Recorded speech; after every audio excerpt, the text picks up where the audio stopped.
आपकी अदालत मध्ये दिल्लीचे मुख्यमंत्री अरविंद केजरीवाल यांच्यावर आरोप आहे की हे विरोधकांच्या बद्दल खूप निरर्थक गोष्टी बोलत असतात. आता मी 2-4 गोष्टींची आठवण करून देतो तुम्हाला. 18 मे 2019चं एक वक्तव्य पाहिलं BBC मध्ये. तुम्ही म्हटलंय की बीजेपी मला माझ्याच सुरक्षा कर्मचाऱ्यांकडून मारून टाकू शकते. माझे सुरक्षा कर्मचारी बीजेपीला रिपोर्ट करतात.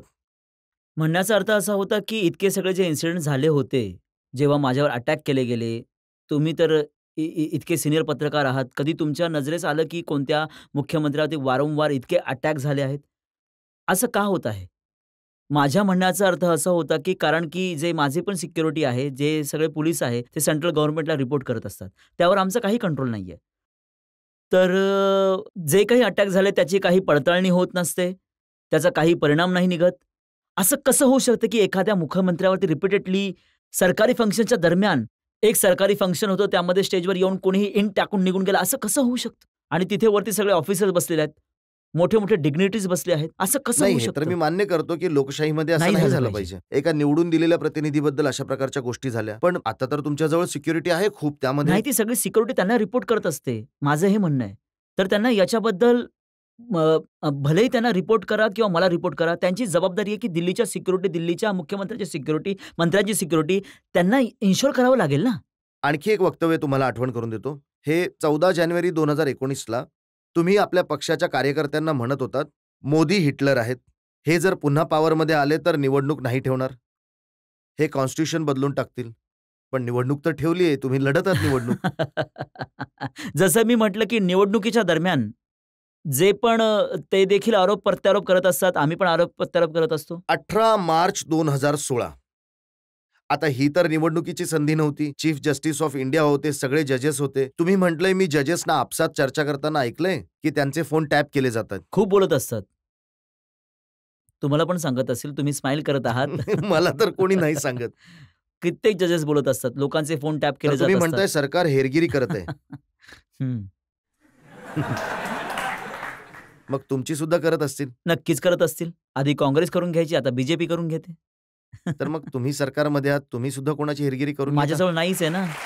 आमच्याकडे ना पोलीस आहे, ना लॉ अँड ऑर्डर आहे, ना क्रिमिनल ते आहे. आता 15 डिसेंबर 2015ला तुमचं, मी एक-एक करून मागेच जातोय.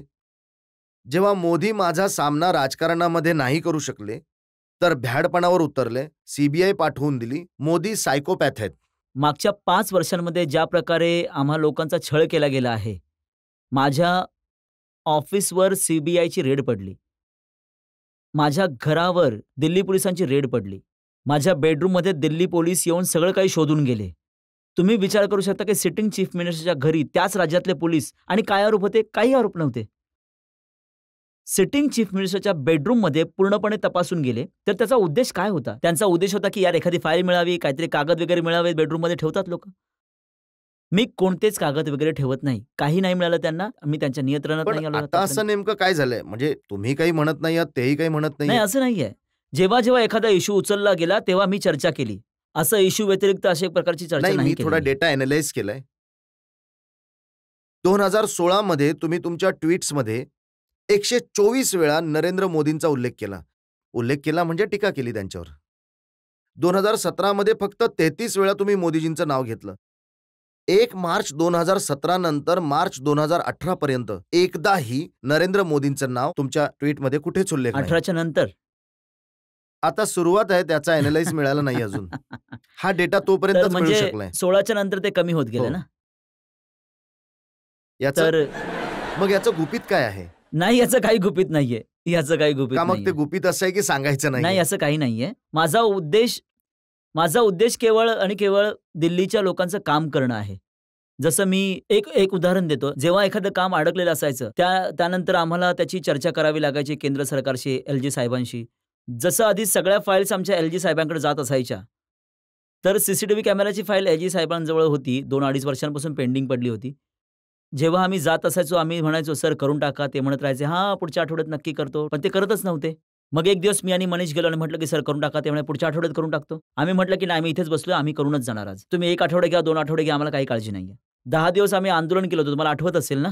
तर याच लोकांची सीसीटीव्ही कॅमेराची फाईल क्लिअर करण्यासाठी, मोहल्ला क्लिनिक बनवण्यासाठी, यांची वीज स्वस्त करण्यासाठी, यांचं पाणी स्वस्त करण्यासाठी, त्यासाठी मी आधी तर हात जोडले आहेत, मग पाया पडलो आहे. मग जेव्हा काही काम बनत नाही, तेव्हा कधी-कधी आंदोलनही केलं आहे. तर आता हे बीजेपीचे लोक म्हणतायत की तुम्हाला कसं सरकार पाहिजे? काम करणारं सरकार पाहिजे की आंदोलन प्रदर्शन करणारं पाहिजे? तर काम करण्यासाठी, करून घेण्यासाठी कधी-कधी आंदोलन करावं लागतं. जितकी कामं आज एक गोष्ट सांगा, ज्या प्रकारची सरकारी शाळांमधलं परिवर्तन तुम्ही दिल्लीमध्ये पाहिलं आहे, बीजेपीच्या कोणत्या स्टेटमध्ये पाहिलं आहे का? इतक्या वर्षांपासून बीजेपीचं इतकं सरकार झालं आहे. कधी बीजेपीने कोणत्या बाहेरच्यांना तर सोडा, यूपी, हरियाणा, एमसीडीचंच घ्या ना, एमसीडीच्या शाळा कधी त्यांनी केलंय का? त्यांनी कधी हॉस्पिटल चांगलं केलंय का? त्यांनी त्यांचं एक राज्य घ्या, उत्तर प्रदेशमध्ये 24 तास वीज येते का? हरियाणामध्ये 24 तास वीज येते मग का? तुम्हाला तर खुश झालं पाहिजे की दुसऱ्या तर राज्यांचे चीफ मिनिस्टर, केंद्र सरकारचे मंत्री, एमपीज इथे येतायत तुमचं काम हो. बघण्यासाठी. ते तर यावेळी दिल्लीच्या राजकारणामध्ये मोठे इंटरेस्ट घेत आहेत. या इतक्या सगळ्या पार्ट्या एकत्र झाल्या आहेत. याआधी दिल्लीमध्ये 3 पार्ट्या होत्या. बीजेपी, काँग्रेस, आम आदमी पार्टी. यावेळेस सगळे एकत्र आले आहेत. BJP, Congress, RJD, LJD, JDU, माहीत नाही काय-काय उचलून घेऊन आले पूर्ण देशामधून. आणि यांचा एकच उद्देश आहे, केजरीवालला हरवणं. आणि जेव्हा त्याने काम नाही झालं, तर सगळे एकत्र होऊन जातील पक्ष. त्याच्याने काम नाही झालं, तर आता सगळे मुख्यमंत्री येत आहेत. परवा विजय रुपानी आले होते. एक सभा घेतली होती त्यांनी आणि खूप शिव्या देत होते मला. तर तिथे जनतेला नाही राहवलं गेलं. जनतेने उभे राहून विचारलं, की गुजरातमध्ये विजेचा दर काय आहे? म्हणाले ₹10 युनिट.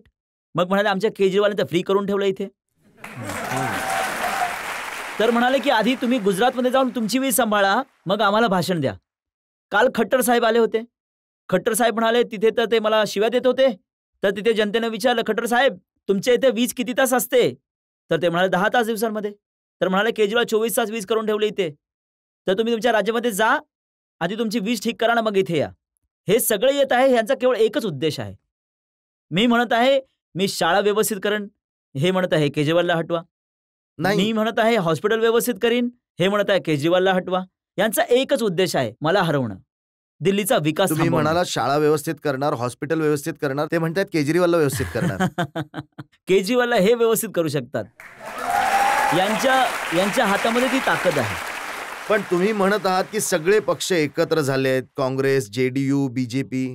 तुम्ही ते दिवस विसरलात जेव्हा तुम्ही कोलकातामध्ये गेला होता, तर तुम्ही सुद्धा ममता बॅनर्जी, शरद पवार सगळे एकत्र झाला होतात मोदींना हरवण्यासाठी. नाही.